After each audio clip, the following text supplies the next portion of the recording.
La raison pour laquelle je suis ici, parce que j'ai senti la bonne odeur de popcorn, donc je viens. Je m'appelle Michel Blanc, je suis né à Puteaux en 1952. Vous voulez qu'on continue? Par définition, popcorn sucré, c'est trop de sucre. Donc popcorn salé, allons-y. On va goûter quand même. Je dois mettre une note, ça va. Ça va et demi.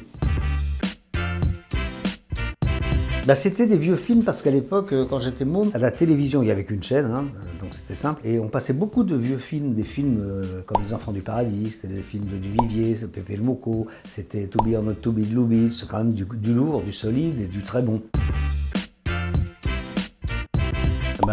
Docteur, c'est vrai en plus, j'ai bien aimé. Il a de la merde séchée qui lui bouche le trou du cul, et toi tu viens de lui proposer de le déboucher. C'est clair comme ça? Beaucoup trop.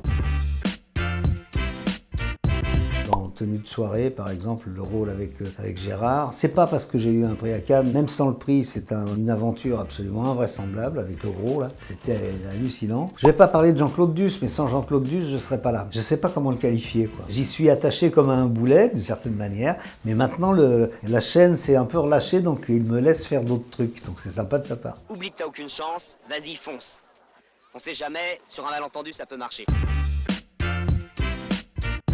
On était en promotion de Tenue de soirée à New York et à l'époque Gérard parlait pas vraiment anglais et on avait une traductrice, il y avait un journaliste. Le rôle avait été écrit pour Giraudot, le rôle que j'ai joué. Bernard a dit non, par rapport à mon public, c'est pas une bonne idée. Et le journaliste pose en anglais la question, me pose la question, vous savez pourquoi Bernard Giraudot a refusé le rôle et avant même que j'ai le temps de répondre, la traductrice avait eu le temps de traduire, Gérard a hurlé « Because he was afraid of la bite dans le cul ». Je vous avais prévenu, c'est très grossier, mais c'est la vérité. Je vais t'enculer et tu jouiras. Ton fion, il n'en pourra plus d'extase. La danse de Rabbi Jacob, je ne suis pas le seul dans ce cas-là. Ça m'épate d'autant plus que c'est à pleurer de rire, mais qu'il le fait bien et qu'il a dû répéter pendant des jours pour arriver à le faire aussi bien. C'est incroyable moi, de faire ça.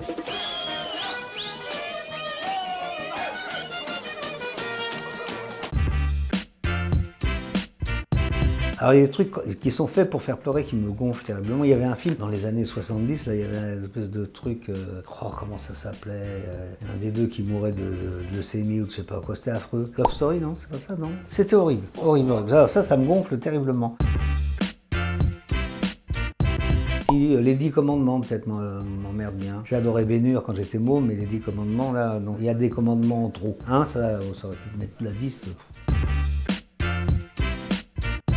Non, je suis pas fou des films pro-nazis, donc non, j'ai pas honte de films que je pourrais aimer, heureusement. Oui, certains sont ce qu'on appelle des séries B, pas forcément grandioses et profondes, mais qui peuvent me réjouir moi, mais j'ai pas d'idée tout de suite. Hein.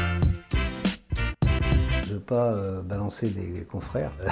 Ou alors, faut que je trouve un truc avec des gens morts pour vexer personne. Je suis pas un grand amateur de la 7e compagnie, par exemple, mais il paraît que ça fait un carton à chaque fois que ça passe à la télé. C'est peut-être moi qui ai mauvais goût. Le film d'Alain Resnais, Providence, considéré comme un chef-d'œuvre dans le cinéma. Je sais pas si le public a suivi autre. Ça, j'en sais rien. Maintenant, je vous garantis pas que vous aimerez. Mais il y a quelques acteurs magnifiques dedans.